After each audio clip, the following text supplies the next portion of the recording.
The rain in Chicago cuts through you like a knife, especially when you're 60 years old and sitting on a cold milk crate in a back alley at midnight. I was supposed to be Enzo, the clumsy new trainee, just taking out the trash.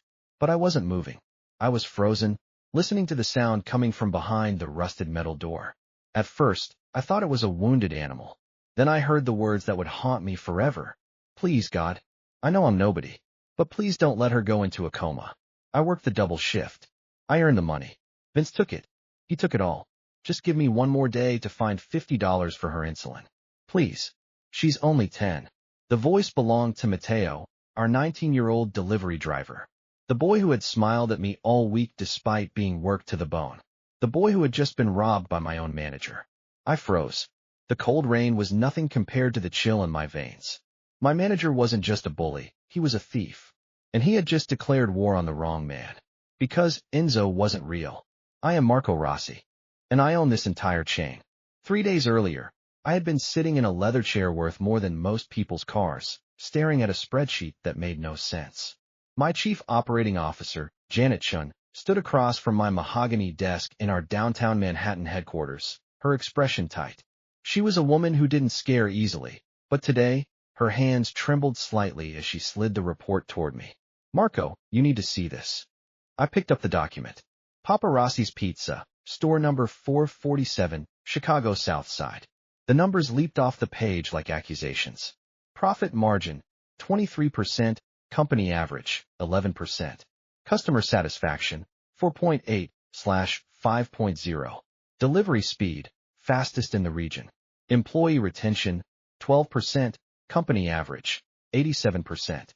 I read that last line 3 times. 12%. I looked up at Janet. That means complete staff turnover every 3 months, she finished grimly. We've hired 42 different people for that location in the past year. 42, Marco. For a store that only employs 12 people at a time. I set the report down carefully, feeling the familiar burn of anger in my gut. I had started Papa Rossi's Pizza 35 years ago in a Queens basement with nothing but my grandmother's recipe and a second-hand oven. I had been the dishwasher, the delivery boy, the manager, the janitor. I had worked 80-hour weeks and slept on flour sacks. And I had built this company on one principle. Family comes first. Not blood family. Work family. Every employee who wore our red and white uniform was part of the Rossi family. I paid above minimum wage. I offered health insurance, even to part-timers. I had personally visited every single one of our 489 stores at least once. But I was 60 years old now, and the empire had grown too big. I had vice presidents and regional managers and consultants with MBAs who used words like synergy and optimization. And somewhere in all that growth, I had lost touch with the floor. How is this possible? I asked quietly. High profits, happy customers, but the staff are fleeing like the building's on fire. Janet hesitated. The manager's name is Vince Moretti. He's been there 2 years. On paper, he's perfect. His numbers are spectacular. But Marco. She paused. I've heard rumors. What kind of rumors? The kind people are too afraid to put in writing. That was all I needed to hear. I stood up, walked to the floor-to-ceiling windows overlooking the Manhattan skyline. Below me, tiny figures hurried through their lives, most of them working jobs they hated for bosses who didn't care. I had sworn I would never be that kind of boss. Janet, clear my schedule for the next 2 weeks. What? Marco, you have the shareholders meeting on Thursday and the Food Network interview on. Cancel everything. I turned to face her. I'm going undercover. Her eyes widened. You can't be serious. I've done it before. Remember Baltimore in 2019? I found out the manager was watering down the sauce to save money. In Detroit in 2021, the franchisee was using expired cheese. This feels different, Janet said carefully. Good. Then maybe it's time I remember what different feels like. 2 days later, I checked into the Starlight Motel on the south side of Chicago. The room cost $43 a night and smelled like cigarette smoke trying to hide beneath industrial cleaner. The carpet had stains I didn't want to identify. The TV only got 3 channels, and the shower coughed out water in grudging spurts. It was perfect. I sat on the sagging mattress and looked at myself in the bathroom mirror. Marco Rossi, the billionaire CEO, was gone. In his place was Enzo Castellano, a 62-year-old man down on his luck, trying to restart his life after a divorce and a bankruptcy that weren't real. My team had done excellent work. My silver hair was now dyed a muddy brown-gray with visible roots showing. I wore thick, unfashionable glasses that made my eyes look smaller. A padded suit beneath my clothes added 30 pounds to my frame, giving me the soft, defeated posture of a man who had given up on the gym decades ago. My hands, usually manicured, now had dirt worked carefully beneath the nails. I practiced my new voice in the mirror. Slower, less confident. The voice of a man who apologizes for existing. Hi, I'm Enzo. I'm here about the delivery driver position. Again. Hi, I'm Enzo. My phone buzzed. A text from Janet. Are you sure about this? I typed back. Prayer answered soon. Trust me. But as I stared at my reflection, I wondered if I was too old for this. Too far removed from the struggle. When was the last time I had worried about making rent? When was the last time I had counted dollars instead of millions? The answer shamed me. I couldn't remember. I thought about the number again. 12% retention. That meant 88% of the people who worked at store number 447 quit or were fired within 3 months. What hell were they walking into that made them abandon a steady paycheck in this economy? Tomorrow, I would find out. The Paparazzi's Pizza at 4721 South Ashland Avenue looked like every other store in our chain from the outside. Red awning. Neon sign. The familiar smell of yeast and tomato sauce and melted mozzarella wafting into the street. But the moment I walked through the employee entrance at 9:47 a.m., I knew something was wrong. The kitchen was too hot, at least 15 degrees hotter than health code allowed. The ventilation system rattled like it was dying. The floor was slick with grease that should have been cleaned hours ago. And the noise, the constant, aggressive noise, of timers shrieking, ovens roaring, and someone screaming. Move, move, move. We've got 12 orders, and you're folding boxes like you've got all goddamn day. The voice belonged to a man in his mid-30s, tall and lean with slicked-back black hair and a smile that never reached his eyes. He wore the manager's uniform, red polo with a gold name tag that read, Vince Moretti, General Manager. He was currently standing over a young woman, maybe 23, with tired eyes and a messy ponytail, who was frantically trying to fold pizza boxes with shaking hands. I'm sorry, I'm going as fast as. Fast? Fast. Vince's laugh was cruel. My dead grandmother could fold boxes faster than you, Sarah. And she's been dead for 10 years. The woman, Sarah, flinched but kept working, her face flushed with humiliation. The other employees kept their heads down, pretending they didn't see. That was my first red flag. In a healthy kitchen, co-workers defend each other. Here, everyone was isolated, terrified. I cleared my throat. Excuse me, I'm here about. Vince spun around, his eyes raking over me with instant contempt. Jesus Christ, how old are you? 100. I'm 62, sir. I'm Enzo Castellano. I applied online for the delivery driver position. Vince stared at me like I was something he'd scraped off his shoe. You've got to be kidding me. You can barely walk. How are you supposed to carry pizzas up 4 flights of stairs? I had prepared for this. I straightened my shoulders, but not too much, staying in character. I can do the work, sir. I just need a chance. I've got experience. I used to deliver for. I don't care if you used to deliver for the Pope. Vince circled me like a predator. You're ancient. You're probably going to have a heart attack on my clock, and then I'll have to deal with the paperwork. Do you know how much it costs to clean blood out of a delivery car? The room went silent. Even the ovens seemed to quiet. I swallowed my rage and played my part. Please, sir. I really need this job. My wife left me, and I lost everything in the divorce. I just need. Oh God, a sob story. Vince rolled his eyes theatrically. Fine. Fine. You're hired. Minimum wage, no benefits until you've worked here 90 days, which you won't, because you'll quit or die first. Sarah. He snapped his fingers at the woman with the boxes. Show Grandpa here how to use the POS system. And if he breaks it, it's coming out of your paycheck. Sarah's eyes widened in fear, but she nodded. Yes, Mr. Moretti. Vince turned back to me with a smile that was all teeth and no warmth. Welcome to Paparazzi's, Enzo. Try not to die on my floor. Cleaning costs money. The morning shift was a blur of chaos I hadn't experienced in decades. I was assigned to shadow the other delivery drivers, learning the routes and the system. The computer was ancient, the printer jammed constantly, and the heat from the ovens made the small back office feel like a furnace. But worse than the equipment was the atmosphere. Every 12 minutes, I timed it, Vince would emerge from his office to scream at someone. The sauce was too thin. The cheese was cut wrong. Someone had forgotten to upsell breadsticks. The delivery time was 30 seconds too slow. Nothing was ever good enough. And beneath the shouting, I noticed the small cruelties. Vince ate a fresh, hot pizza at his desk while the staff worked through lunch. He blasted the air conditioning in his private office while the kitchen baked. He made a driver redo a delivery because the customer had complained the pizza was only warm, not hot, even though the thermometer reading showed it was well within acceptable range. Around 2 p.m., the door chimed, and a young man walked in from a delivery run. He was 19, maybe 20, with dark curly hair and warm brown eyes. His uniform was spotless despite the rain outside. He moved with a slight limp, favoring his left knee, but he still managed to carry himself with quiet dignity. Mateo, Vince's voice cut through the kitchen. What took you so long? That delivery was supposed to be 12 minutes. You took 14. The young man, Mateo, didn't make excuses. There was an accident on Halstead, Mr. Moretti. I had to detour through. I don't care if there was a nuclear war on Halstead. 12 minutes means 12 minutes. That's a written warning. 3 warnings, and you're fired. Mateo's jaw tightened, but he nodded. Yes, sir. Now get back out there. You've got 4 more deliveries before your shift ends.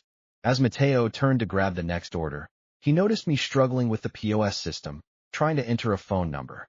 The machine kept beeping angrily, rejecting my input. Here, Mateo said quietly, stepping beside me. You have to hit the green button first, then enter the number. The system's old. It doesn't make sense, but that's how it works. His kindness was so unexpected in this hostile environment that I almost broke character. Thank you, I said carefully. I'm Enzo. First day.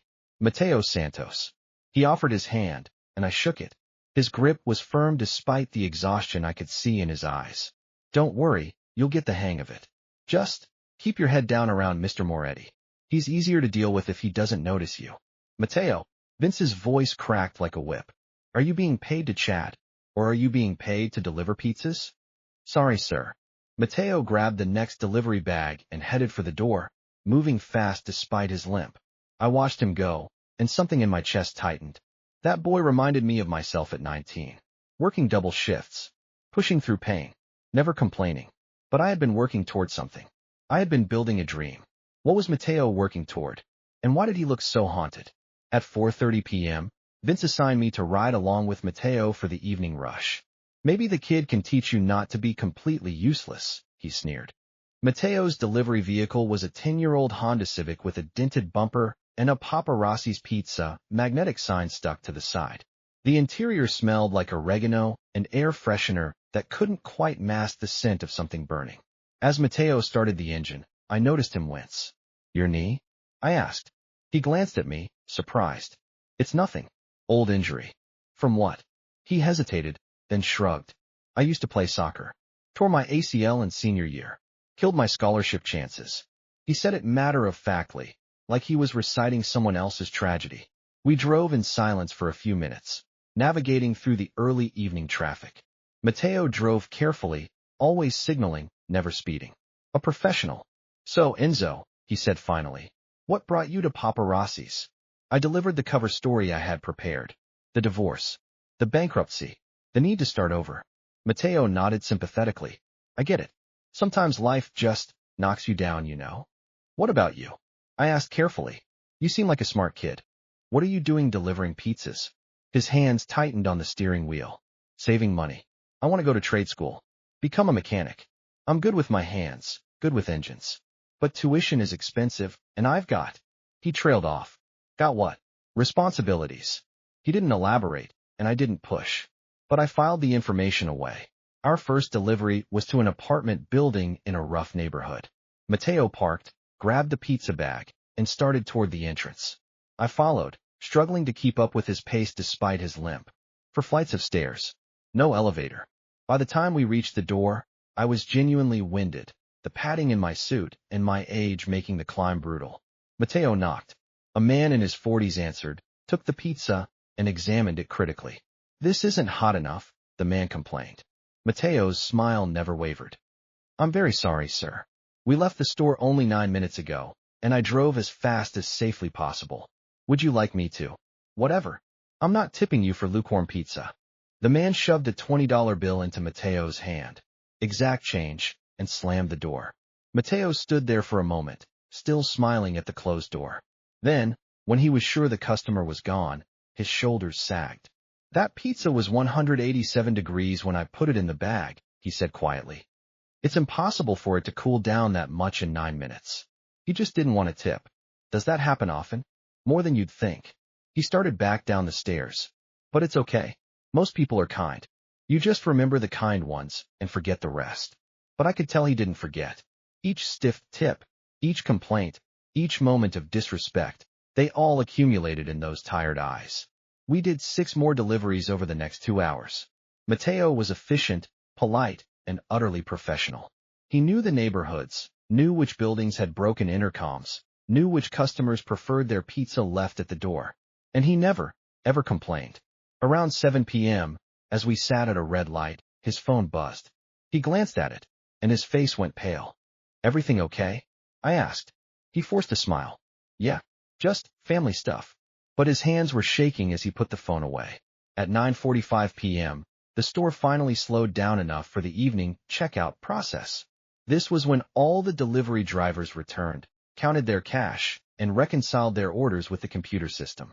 I watched carefully as Mateo pulled out his tip money from the evening, a wad of crumpled ones, 5s, and 10s. He counted carefully, $97. I knew he had done at least 20 deliveries. That worked out to less than $5 per delivery, proof that he'd been stiffed multiple times. But $97 was still $97. For a kid living on the edge, that could mean groceries, gas, maybe a payment toward those medical bills I suspected he was carrying. Vince appeared from his office like a shark smelling blood. Mateo, let's see your logbook. Mateo handed over the leather-bound journal where he'd carefully recorded each delivery. Time out, time back, address, total sale, tip amount. Vince flipped through it with exaggerated care, his finger tracing down each line. Then he stopped. Here, delivery number 7, 2847 West Madison. You logged the total as $24.75, but the computer shows $24.95. That's a 20-cent discrepancy. Mateo's face went white. That must be a mistake, Mr. Moretti. I can double-check A mistake. Vince's voice rose. A mistake? You know what this looks like, Mateo? It looks like theft. It looks like you pocketed 20 cents of Papa Rossi's money. I didn't. I swear, I would never. Company policy is very clear. Vince pulled out a laminated sheet from his pocket. A sheet I had never seen before in my life. Any cash discrepancy results in an automatic penalty of 10 times the missing amount, plus a $50 administrative fee. That's $52 total. Coming out of your tips. Right now. My blood went cold.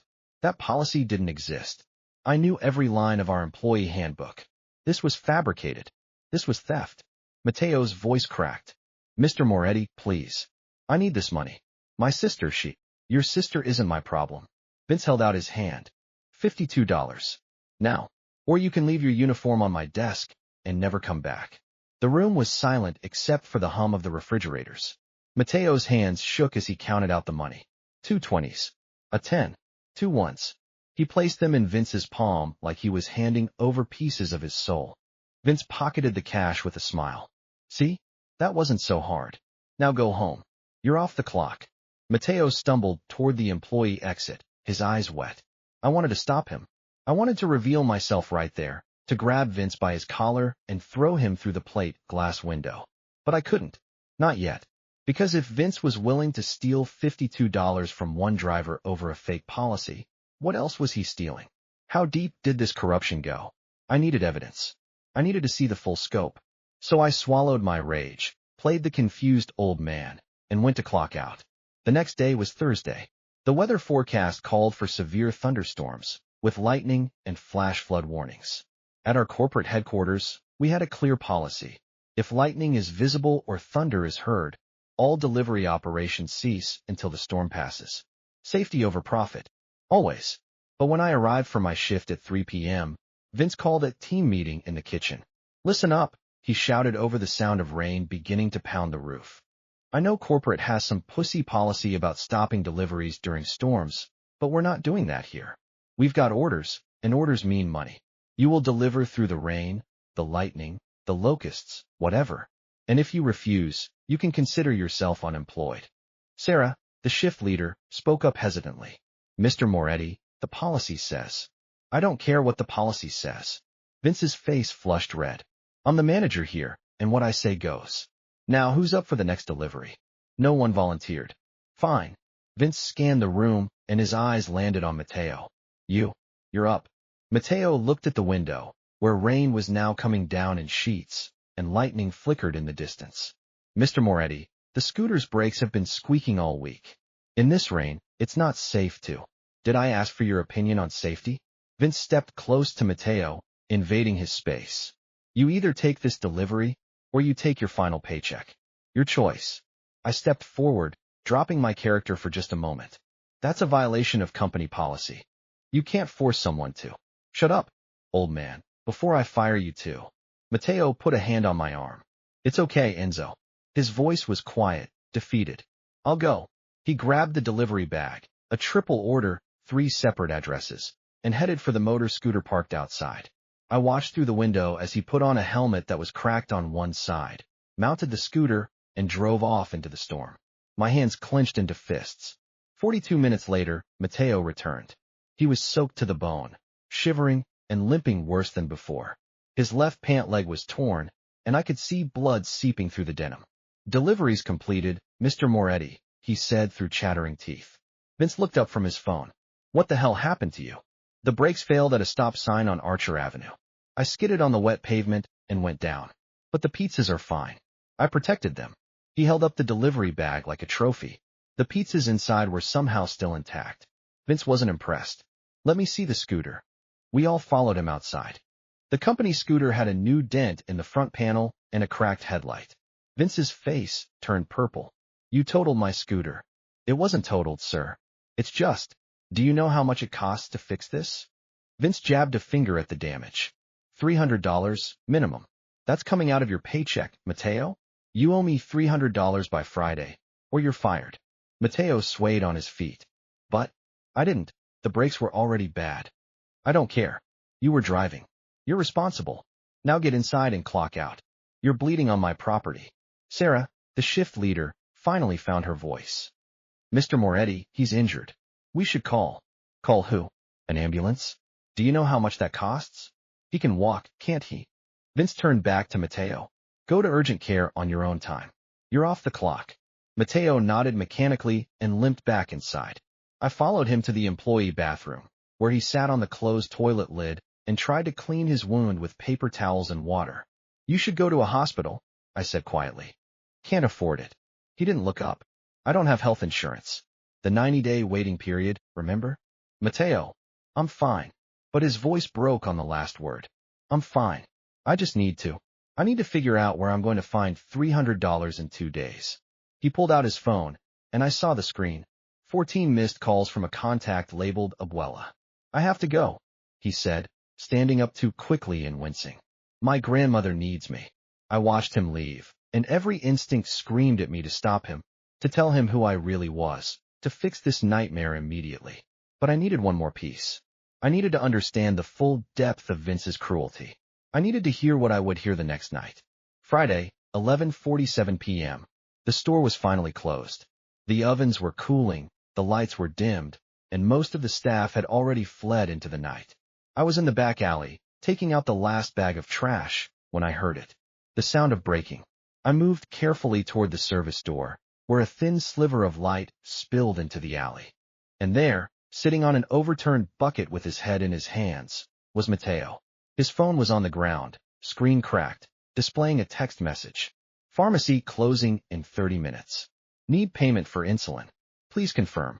Matteo's shoulders shook with silent sobs. Please, he whispered to the empty air. Please, God. I don't ask for much. I know I'm nobody special. But she's just 10 years old. She didn't do anything wrong. My heart stopped.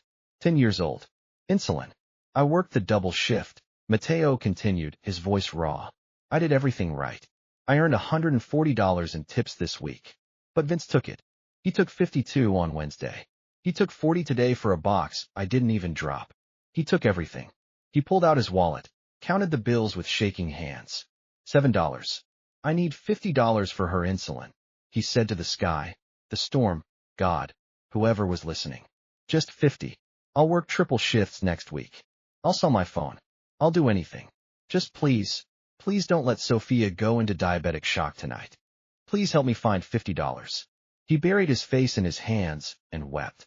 I stood in the rain, tears streaming down my own face, my heart shattering into 1,000 pieces.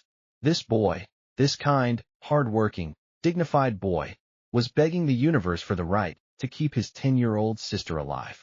And the man I employed, the man who wore my company's name on his shirt, had stolen the money that would save her. I pulled out my phone with shaking hands and typed a message to Janet. Move up the timeline. I want legal, security, and a police liaison at the store tomorrow morning. 9 a.m. sharp. Prepare embezzlement charges. This ends now. I looked back at Mateo, still crying in the rain. You asked for a miracle, son, I thought. Well, the boss is listening. And Judgment Day comes tomorrow. Saturday, 8:47 a.m.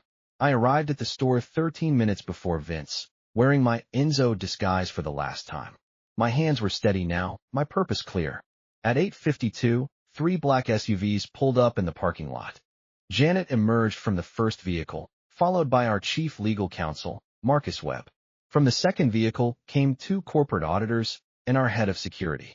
From the third came 2 Chicago Police Department detectives. The small army assembled in the parking lot, and I walked out to meet them. Are we ready? I asked Janet. Marco. She studied my face. Are you okay? No. My voice was hard. But I will be. Let's end this. At 9 a.m. exactly, Vince's BMW pulled into his reserved parking spot.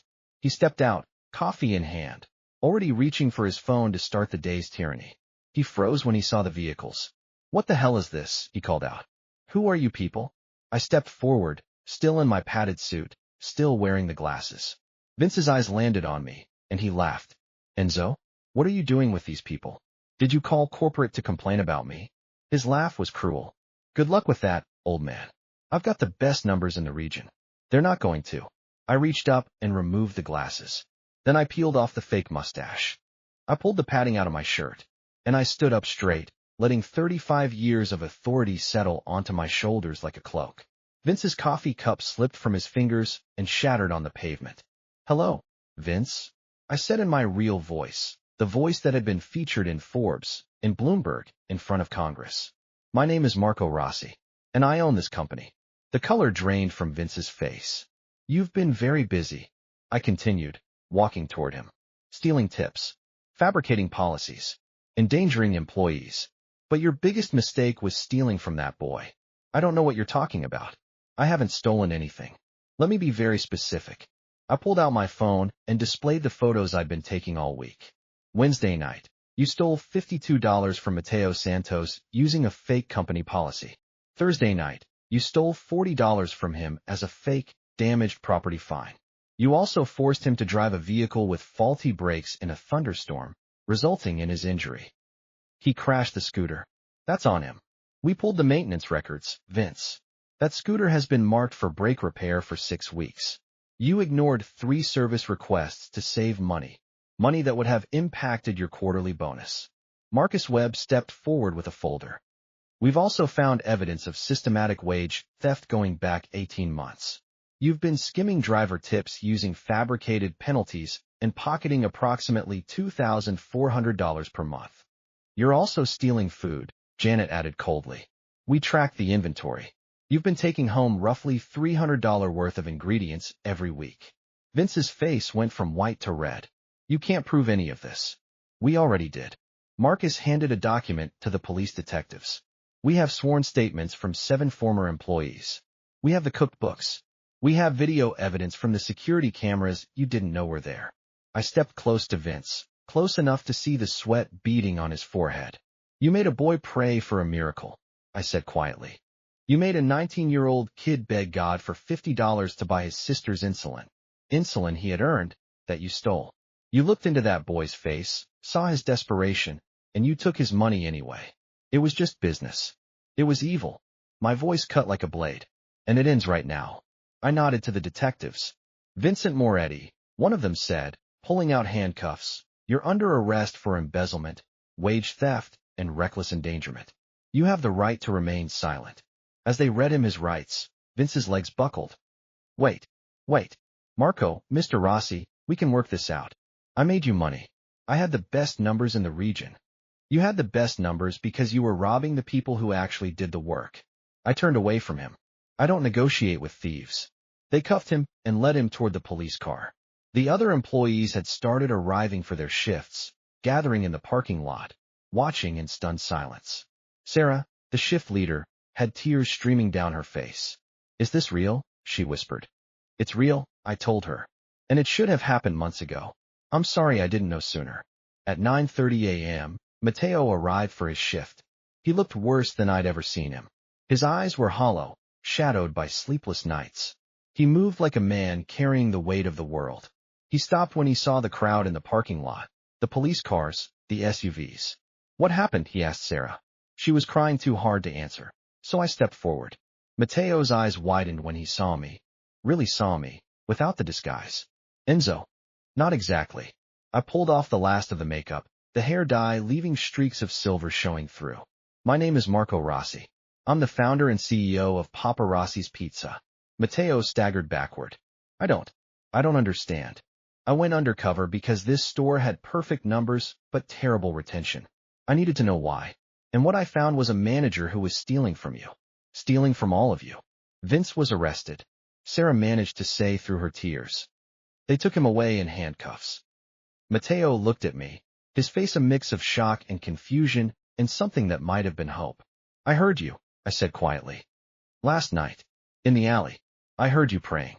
His face went crimson with shame. "I didn't know anyone. You asked God for a miracle. You asked for $50 to save your sister." I stepped closer. "Matteo, you don't need to pray anymore. The miracle is here." I pulled an envelope from my jacket and handed it to him. "What is this?" "Open it." With shaking hands, he opened the envelope. Inside was a check. He looked at the amount, and his knees buckled. This is $50,000. "That's the immediate payment," I said. "It covers what Vince stole from you, plus compensation for the injury, plus a year's worth of medical expenses for your sister. But there's more." Janet stepped forward with another folder. "Papa Rossi's Pizza is establishing the Matteo Santos Medical Fund. We will cover 100% of your sister Sophia's medical expenses, insulin, doctor visits, hospital stays, everything, for the rest of her life." Matteo's legs gave out completely. He collapsed to his knees on the pavement, the check still clutched in his hand, sobbing. "Why?" he gasped. "Why would you do this?" I knelt beside him, feeling my 60-year-old knees creak, not caring. "Because 35 years ago, I was you," I said. "I was a 19-year-old kid working in a kitchen, supporting my family, being treated like garbage by people who had power over me. And one day, someone gave me a chance. One person saw me as a human being instead of a tool." I put my hand on his shoulder. "You are not nobody, Matteo. You are exactly the kind of person this company was built for. You work hard. You're kind even when people don't deserve it. You protect the people you love. That's not weakness. That's strength." I stood and helped him to his feet. "There's one more thing," I said. "You mentioned wanting to go to trade school, to be a mechanic." He nodded, wiping his eyes. "The Marco Rossi Foundation is offering you a full scholarship to the trade school of your choice. Tuition, books, tools, everything. And when you graduate, I'm offering you a job as our fleet manager. You'll maintain and repair all our delivery vehicles across the Midwest region. Starting salary, $68,000 a year, full benefits, company car." Matteo stared at me like I was speaking a foreign language. I can't." "Yes, you can." I smiled. "You've already proven you can handle the hardest job in this company, working for Vince Moretti. Everything else will be easy by comparison." He laughed through his tears, a sound of pure, desperate relief. And then he hugged me. This stranger, this boy who had been robbed and broken and pushed to the edge, wrapped his arms around me and held on like I was the only solid thing in a tilting world. I hugged him back, and I felt something I hadn't felt in years. Purpose. Over the next 4 hours, we cleaned house. Marcus Webb met individually with every employee at store number 447. Each person who had been stolen from, and there were 11 of them, received full restitution plus 20% interest. The total came to $47,000. Sarah, the shift leader, was promoted to general manager with a $15,000 raise and full decision-making authority. No more tyrants, I told her. You run this store with kindness, or you don't run it at all. We also discovered that Vince had been forcing employees to work off the clock, falsifying timesheets, and pocketing the difference. That added another $30,000 in wage theft. By the time we finished the audit, Vince Moretti had stolen over $120,000 from his staff in 18 months. He was facing 5 years in prison. But more importantly, he was facing something worse. Everyone would know what he had done. The story was already spreading through social media, local news, industry publications. Vince Moretti's name would forever be synonymous with cruelty and greed. That evening, I called an all-staff meeting for the Chicago region. 200 employees gathered in a rented event space, confused and nervous. I stood on the small stage, looking out at their faces that had seen too much hardship, too many broken promises. My name is Marco Rossi, I began, and I owe you all an apology. Silence. I built this company on a promise that we would treat our employees like family, that we would pay fair wages, provide good benefits, and create a place where hard work was rewarded. But somewhere along the way, I lost sight of that promise. I got too big, too distant, too focused on the spreadsheets and forgot about the people behind the numbers. I paused, collecting my thoughts. This week, I went undercover in one of our stores. What I found was unacceptable. A manager who stole, who bullied, who endangered lives for profit. But what I also found was you. People who showed up every day despite the cruelty. People who smiled at customers even when you were suffering. People who protected each other even when I wasn't protecting you. I pulled out a document. Effective immediately, I'm implementing the following changes across all 489 Papa Rossi's pizza locations. 1. All employees will receive an immediate 10% wage increase. 2. The waiting period for health insurance is eliminated. Full benefits start on day 1. 3. We're establishing the Driver Safety Fund. Any vehicle that fails inspection will be immediately removed from service, no exceptions. 4. We're creating an anonymous hotline. If you see abuse, theft, or unsafe conditions, you report it directly to me, and I will investigate personally. 5. Every store will be audited quarterly by independent inspectors. Managers who are found to be stealing, bullying, or breaking safety rules will be terminated and prosecuted. The room erupted in applause, but I held up my hand. I'm not done, because these are just policies. Policies can be broken. What really needs to change is the culture. So I'm making you a promise. I will visit every single store at least twice a year. Not as a boss, not as a CEO, but as someone who remembers what it's like to fold pizza boxes until your hands bleed. Someone who remembers what it's like to count tips and pray they're enough for rent. My voice broke. Someone who remembers that the people who wear our uniform aren't just employees. They're human beings with families, with dreams, with struggles, and they deserve better than what I've been giving them. I looked directly at Matteo, who was standing in the back of the room with his grandmother and his little sister Sophia, a tiny girl with big brown eyes who was holding her brother's hand. You asked for a miracle, I said to him. But you were the miracle all along. You reminded me why I started this company. You reminded me what matters. The applause was thunderous now, shaking the walls. The courtroom was cold and impersonal, all marble and dark wood and fluorescent lights. Vince Moretti sat at the defendant's table, his expensive suit doing nothing to hide his defeat. His lawyer had tried to negotiate a plea deal, but I had refused. This case was going to trial. The prosecutor presented the evidence, the cookbooks, the video footage, the sworn statements from 14 employees. It took 6 days, but the jury deliberated for only 90 minutes. Guilty on all counts. The judge sentenced Vince to 4 years in federal prison, plus restitution of $180,000, the full amount stolen, plus damages, and a lifetime ban from any management position in the food service industry. As they led him away in handcuffs, Vince looked at me one last time. I made you money, he said, his voice bitter. I had the best numbers in the region. You had blood money, I replied, and it was never worth the cost. 1 year later, store number 447 is now the most successful location in the entire Paparazzi's chain. Not because they cut corners, not because they abuse their staff, but because Sarah runs it with kindness, and kindness turns out to be incredibly profitable. Happy employees work harder, stay longer, and treat customers better. Customer satisfaction is at 4.9 out of 5.0. Employee retention is 96%. Mateo graduated from trade school with honors. He's now our fleet manager, overseeing vehicle maintenance for 73 locations across 3 states. He drives a company truck, lives in a safe apartment with his grandmother and Sophia, and recently got engaged to a nurse he met at one of Sophia's doctor's appointments. Sophia is healthy. Her diabetes is well controlled. Her medication is always available, and she's thriving in school. And me? I sold the Manhattan penthouse and moved to a smaller place in Chicago.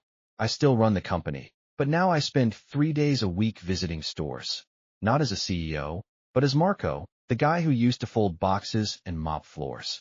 Last week, I worked a shift at store number 447. I delivered pizzas with Mateo, folded boxes with Sarah, and ate lunch in the break room with the staff.